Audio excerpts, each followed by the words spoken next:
YouTube, what is up? This fade we're going to do here today is a number one with the grain on top with a high ball fade.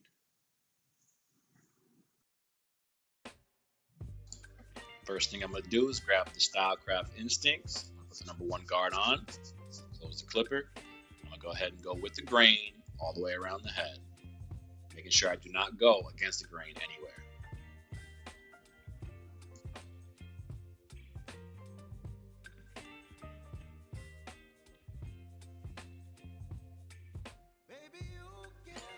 I make sure to brush too. So I get my brush and I kind of brush the hair in its natural direction, its grain direction.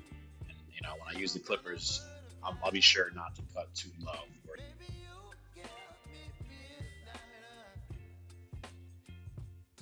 Now, go ahead and grab my trimmers. In this case, it's also a pair of sabers. And I'm going to go ahead and make the line around the head. I'm going pretty much straight. I'm going to curve it down just a touch, but this line is pretty high because it's going to be a higher bald fade.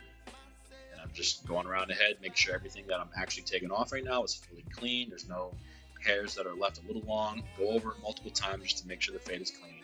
Because in this case, I will not be using an electric shaver because he will get ingrown. So we're going to skip that part.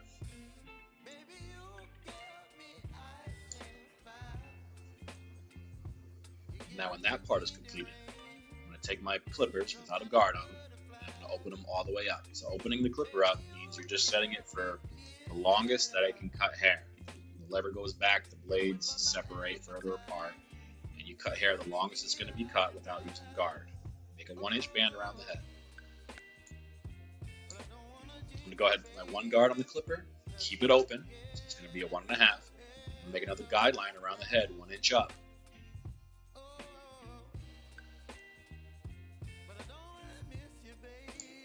Once you're done with that, grab your 1/16 guard, open the clipper up, and you're gonna start blending down now.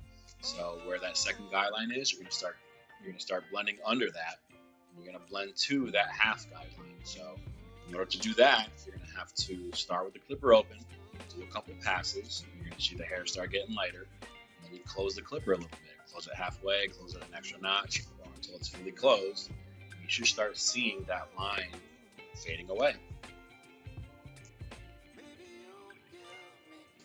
The next move will be now blending out that last line. So take your bare clippers, no guard on them, and close it halfway and start fading downward. So the lower you go, the more you're going to close the clipper until you see that last line come out.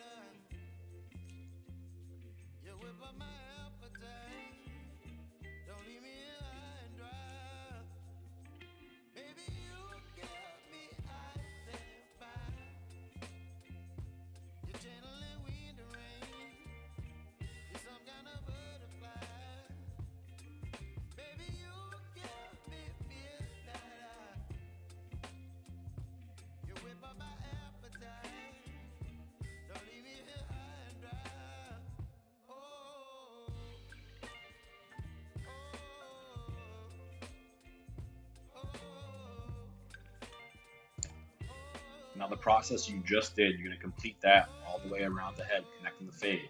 I like to do one side of the head, the back, and then the other side of the head. You can do it however you'd like. You can do one full half, the other full half, or all around the head at once. But here I am, I'm just going to show you the back, and the other side is going to be the same exact thing as what I just showed you.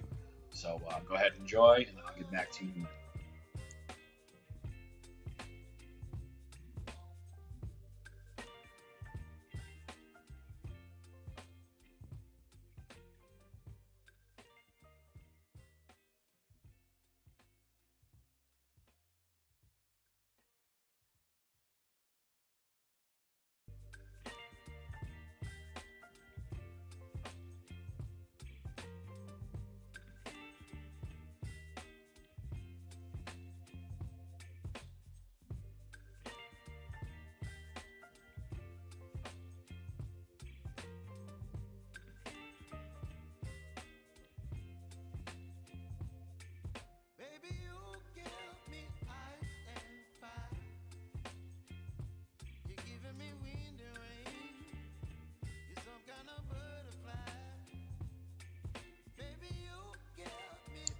Now the shape up, to me, is the most important part.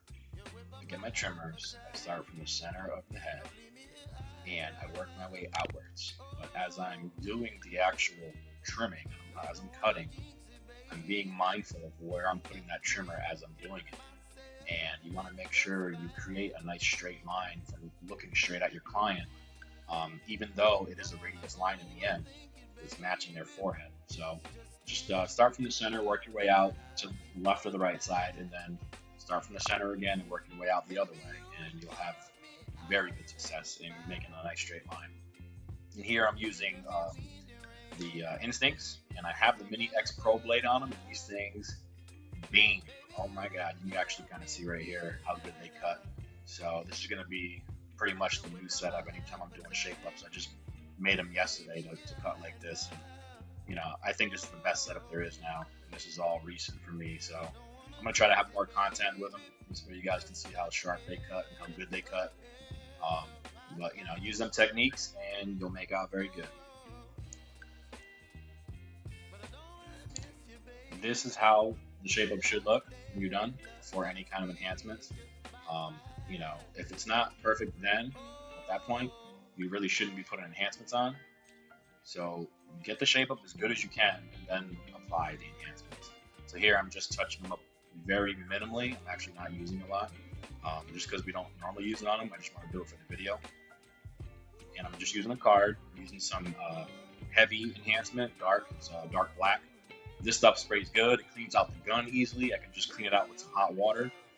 So I highly recommend that. I don't have a link to it or anything, but maybe in the future I'll get one for you guys. But as you can see, I'm just lightly hitting it up. Make it look a little better. We'll hit it with the razor. And yeah, this cut's almost finished.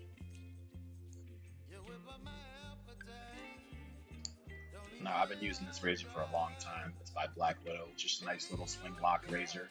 It's very sturdy. It cuts good. I don't worry about it tugging any hair. It gets straight to cutting because the blade is fastened in nice and tight. And as I'm doing this right now, I'm just kind of, you know, stretching the skin everywhere I go, being very, you know, minimal with what I'm doing. Don't take long strokes when you're, you know, dry shaving somebody. Make it, you know, very small and very light. This way you don't leave any red marks, no irritation, nothing like that. I do it pretty much dry shave every time I do his hair, so I know he doesn't react to it. But you just be careful anyways, this way you don't cause irritation.